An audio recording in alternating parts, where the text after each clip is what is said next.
TV9 आणि Khandesh time यांनी मागच्या वेळेस वृत्त प्रसारित केलं होतं. त्यांनी खड्डे पण बुजलेले होते. त्यानुसार त्या वृत्ताचीच आम्ही पण दखल घेतली आणि आताही छदेवी चौकामध्ये खूप मोठा खड्डा पडला आहे.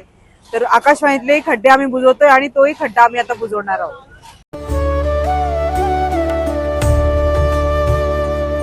Experience heritage and royalty with Bhangle Gold.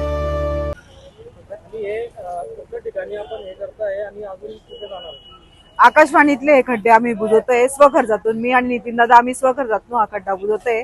त्याचप्रमाणे इच्छादेवी चौकातही जो मोठा खड्डा पडलेला आहे तो मी आम्ही बुजवणार आहोत.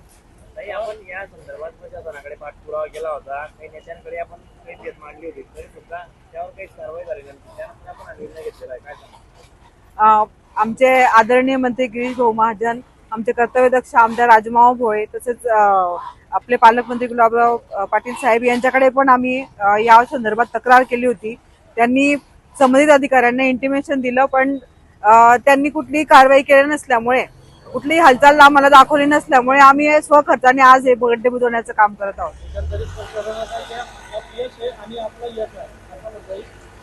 तसंही म्हणा हवं तर, यश म्हणण्यापेक्षा हे आम्ही जनतेच्या सेवेसाठी काम करत आहोत. जनतेची गैरसोय आमच्याने बघितली जात नाहीये, त्यामुळे आम्ही ही सोय करत आहोत.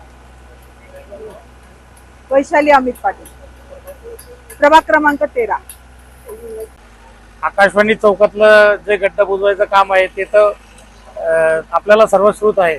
पण काही दिवसापूर्वी खानदेश TV आणि TV9 यांनी वृत्त प्रसारित केल्याप्रमाणे म्हणजे पूर्ण इच्छादेवी चौकापासून तर इकडे शिवकॉलनीपर्यंतचे जे गड्डे मोजले होते त्याच्यामध्ये जवळपास 450 ते 500 गड्डे मोजले होते असं आमच्या कानावर आलेलं होतं. त्यामुळे आम्ही आज पाहणी केली असताना पेट्रोल पंप जो आहे इच्छादेवी चौकामधला, तिथे इतका मोठा जीवघेणा गड्डा पडलेला आहे की त्याच्याकडे प्रशासनाचं बिलकुल दुर्लक्ष आहे. खूप मोठा अपघात होण्याची शक्यता त्याच्यात वाटतो, म्हणजे शक्यता नाकारता येत नाही. तो सुद्धा गड्डा आम्ही आमच्या माध्यमातून खड्डा बुजवण्याचं काम आम्ही करणार आहोत. अगदी सुस्तावलेलं प्रशासन म्हणता येईल. त्यांना काय म्हणावं हेच शब्द आम्हाला समजत नाहीये. त्यांच्या नाकारतेपणामुळेच आम्हाला कदाचित हे सुचलं असेल की आम्ही लोकांच्या सेवेसाठी सदरचे काम करायला पाहिजे, म्हणून आम्ही एक स्वखर्चाने काम करत आहोत. नितीन प्रभाकर सत्के, प्रभाग क्रमांक 13.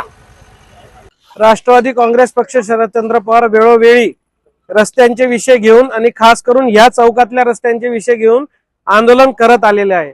या ठिकाणी मी प्रशंसा करेल, अभिनंदन करेल वैशाली पाटील ताई यांचे की त्यांनी या ठिकाणी हे काम हाती घेऊन प्रशासनाची वाट न बघता स्वखर्चाने पूर्ण करून दाखवलं. आणि एक आदर्श नगरसेवक कसा असावा हे जुन्या नगरसेवकांना सुद्धा त्यांनी या ठिकाणी धडा दिलेला आहे की काम कशा पद्धतीने केलं पाहिजे आणि आपला जो मतदार राजा आहे त्याच्या प्रती कशी प्रामाणिकता दाखवली पाहिजे.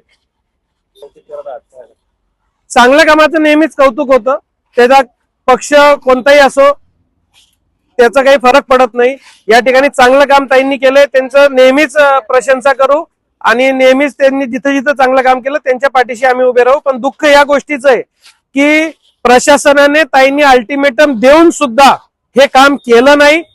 ताईंनी त्यांच्या नेत्यांकडे तक्रार केली, नेत्यांनी प्रशासनाला जाब विचारला, तरी सुद्धा या प्रशासनाने ढिसाळ पद्धतीनं झोपून राहण्याचं या ठिकाणी सोंग केलं आणि हे काम केलं नाही. आणि अक्षरशः माती खातंय प्रशासन या ठिकाणी म्हटलं तर वावगं ठरणार नाही, कारण अक्षरशः मातीने लिपापोती केली होती. ती माती या ठिकाणी काढून प्रॉपर कॉन्क्रीटने ताईंनी इथं काम केलेलं आहे.